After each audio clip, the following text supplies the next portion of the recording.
200 मोर्चों पर खूनी जंग, पुतिन ने पलटी बाजी।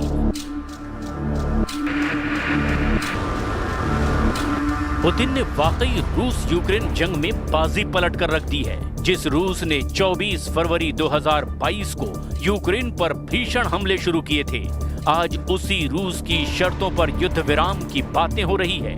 हैरानी की बात तो ये है कि शांति समझौते को लेकर हो रही बातचीत के बीच रूस ने पूर्वी यूक्रेन के 200 मोर्चों पर अब भयंकर हमले शुरू कर दिए हैं। यूक्रेन की राजधानी कीव समेत यूक्रेन के 20 से ज्यादा शहरों पर रूसी हमलों ने कोहराम मचा दिया है। हम आपको दिखाने जा रहे हैं कि कैसे पुतिन ने पहले ट्रंप को अपने युद्ध जाल में फंसाया और फिर यूक्रेन पर तीखे हमले करके 32 देशों वाले नेटो को उसकी औकात दिखा दी है। आज यूक्रेन से लेकर यूरोप तक और यूरोप से लेकर अमेरिका तक सभी पुतिन के जंगी पैतरों के सामने चित हो चुके हैं। हम आपको दिखाने जा रहे हैं कि पूर्वी यूक्रेन के 200 मोर्चों पर कब्जा करके कैसे रूस पूर्वी यूक्रेन के लगभग 55% इलाके पर कब्जा करने वाला है।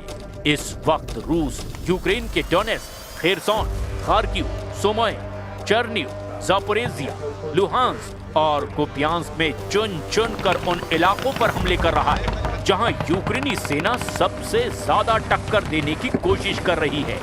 जबकि कुछ रिपोर्ट के मुताबिक रूस यूक्रेन के पोक्रोवस्क पर 66% से ज्यादा इलाके पर कब्जा कर चुका है, जिसे यूक्रेनी सेना के लिए सबसे गंभीर और तगड़ा झटका माना जा रहा है। हैरानी की बात तो ये है कि हारते यूक्रेन को जिताने के लिए यूरोप और नेटो के 10 से 12 देश अभी भी एड़ी चोटी का जोर लगा रहे हैं, जिसमें नेटो देश Germany, France, Britain, Poland, 3 Baltic देश हर हाल में रूस की जीत को रोकने की कोशिश में जुटे हैं। लेकिन इस जंगी चक्रव्यूह की हम शुरुआत करते हैं यूक्रेन पर रूस के तूफानी हमलों से, जिसने यूक्रेन के पूर्वी मोर्चों का कचूमर निकाल कर रख दिया है। 200 मोर्चों पर रूस का तूफान, चीर डाला पूर्वी यूक्रेन। हम आपको पिछले 24 घंटे में रूसी हमलों का वो सच दिखाने जा रहे हैं जिससे साबित हो रहा है कि रूस शांति समझौते से पहले ज्यादा से ज्यादा पूर्वी यूक्रेन के इलाकों पर कब्जा करना चाहता है। दावा तो यहां तक किया गया कि अमेरिकी राष्ट्रपति ट्रंप से मिले संकेतों के दम पर रूस ने यूक्रेन पर हमले 10 से 15 गुना तेज कर दिए हैं। आखिर यूक्रेन की आड़ में अमेरिका रूस के साथ कौन सा खेल खेल रहा है? पहले आप ये देखिए, रूस ने 24 घंटे में यूक्रेन पर कहां-कहां और कितने हमले किए हैं। पिछले 24 घंटे में रूसी सेना ने पूर्वी यूक्रेन के कम से कम 8 बड़े इलाकों पर तूफानी हमले किए हैं। दावों के मुताबिक यूक्रेन में लड़ाई तेज होने के साथ ही एक दिन में 200 से ज्यादा झड़पें हुई हैं। यूक्रेन की सेना का कहना है कि पिछले 24 घंटों में 216 मुठभेड़ें हुई है, जो पिछले हफ्तों में सबसे भीषण जंग है।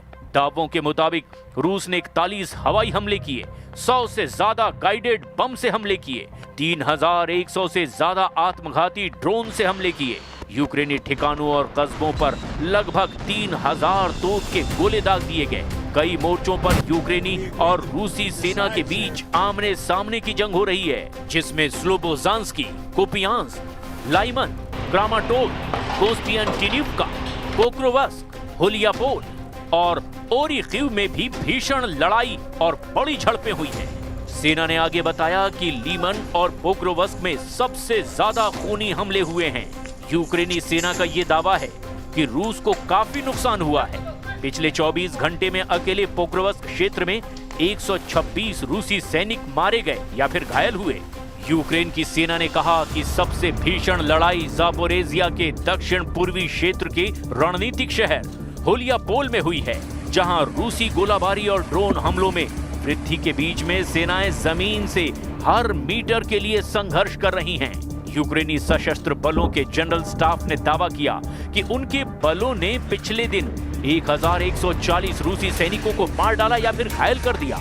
यूक्रेनी सेना ने यह भी दावा किया है कि उसने पिछले 24 घंटे में एक रूसी टैंक, 3 बख्तरबंद लड़ाकू वाहन, 21 तोपखाना इकाइयां, 214 ड्रोन और 2 विमान भी नष्ट कर दिए।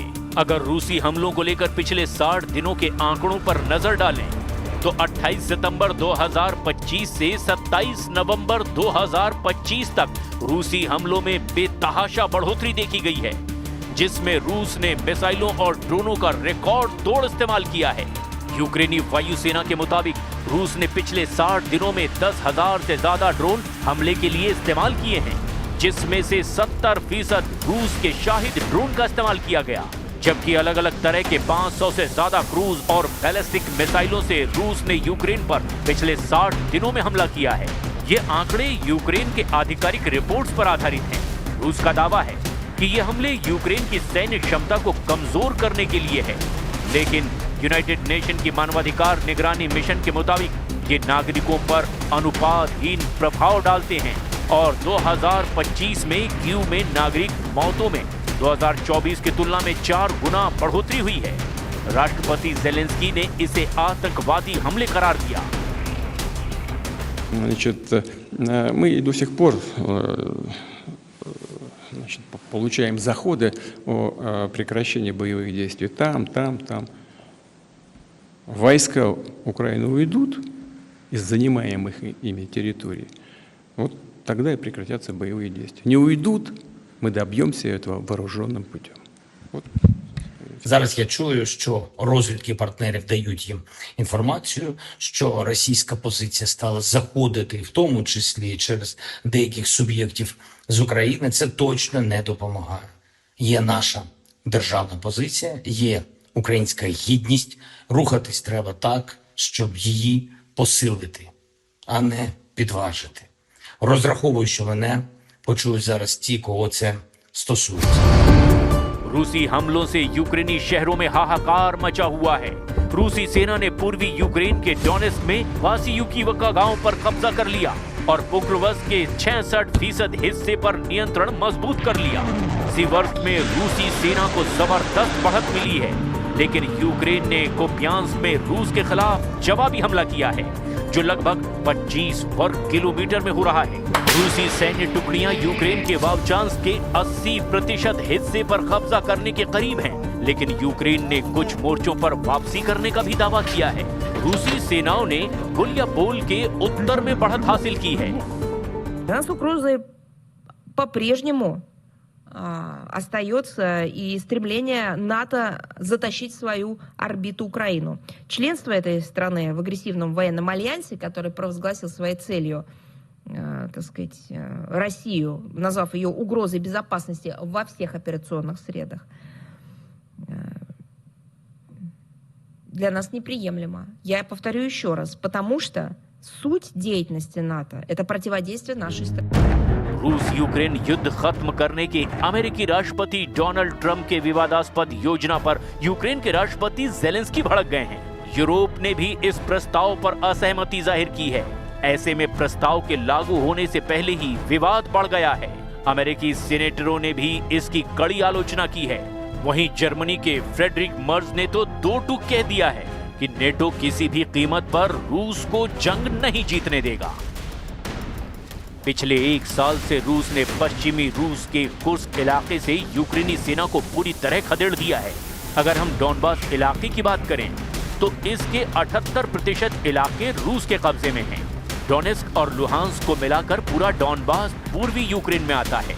यहाँ पर रूस की जबरदस्त बढ़त है और ऐसे हालात में अब रूस ने एक बार फिर से कुर्स्क इलाके में उत्तर कोरिया के सैनिकों को जंग में उतार दिया है।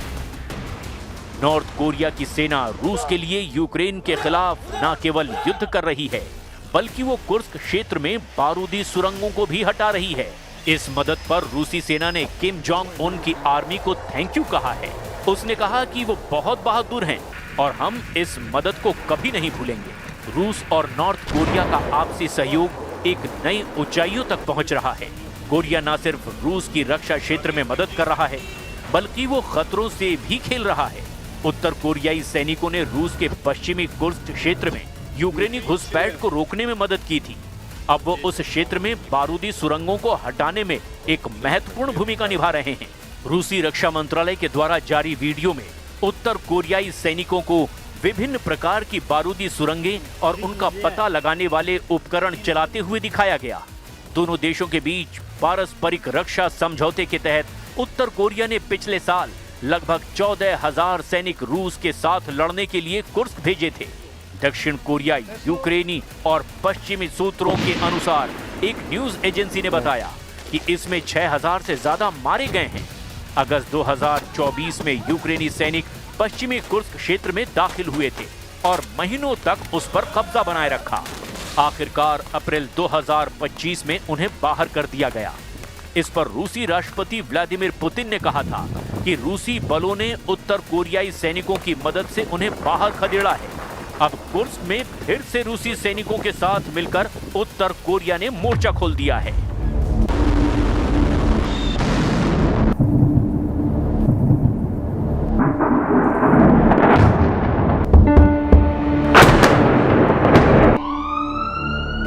अब ऐसे हालात में देखना होगा कि रूस यूक्रेन जंग को नेटो और अमेरिका कैसे रोक पाते हैं। फिलहाल पुतिन ने तीखे हमले करके बाजी पलट दी है।